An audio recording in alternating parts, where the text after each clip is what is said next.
దీన్ని కంపౌండ్ ఆర్చరీలో ఉపయోగిస్తారు. దీని పేరు జస్ట్ బికాస్ కార్టెల్ రిలీజర్. ఇది వచ్చేసి షూటింగ్ చేయడం కోసం ఉపయోగిస్తారండి. దీన్ని మనము ప్రతి 3 నెలలకు ఒకసారి సర్వీస్ చేయాల్సి ఉంటుంది.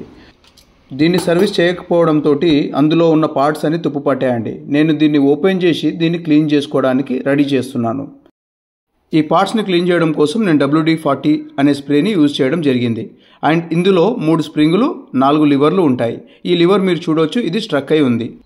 ఇందులో చిన్న డంబెల్స్ ఉంటాయండి, ఇవి 2 తుప్పు పట్టిపోయాయి. అండ్ ఇక్కడ మీరు చూడవచ్చు ఈ ఒక డంబెల్ ఇది కంప్లీట్గా స్ట్రక్ అయి ఉంది. సేమ్ పాత రిలీజర్లో కూడా ఇదే ప్రాబ్లం మీరు చూడొచ్చు. దీన్ని కూడా నేను కటింగ్ ప్లేయర్ యూజ్ చేసి బయటికి తీసేశాను. ఆ తర్వాత వీటిని ఒక బ్రష్ తోటి మళ్ళీ క్లీన్ చేశాను. సేమ్ WD-40 యూజ్ చేసి పాత రిలీజర్ని కూడా క్లీన్ చేసుకున్నాను. అండ్ వీటి యొక్క లివర్ని మళ్ళీ రీసెట్ చేసుకున్నాను. అండ్ దీన్ని కంప్లీట్గా క్లోజ్ చేసుకున్నాను. ఇలా ప్రతి 3 నెలలకు ఒకసారి మీ రిలీజర్ని సర్వీస్ చేయాల్సి ఉంటుంది. ఒకవేళ మీకు ఈ వీడియో నచ్చినట్లయితే తప్పకుండా లైక్ చేయండి. మరిన్ని ఉపయోగకరమైన వీడియోలు చూడడం కోసం మన ఛానల్ని సబ్స్క్రైబ్ చేసుకోండి.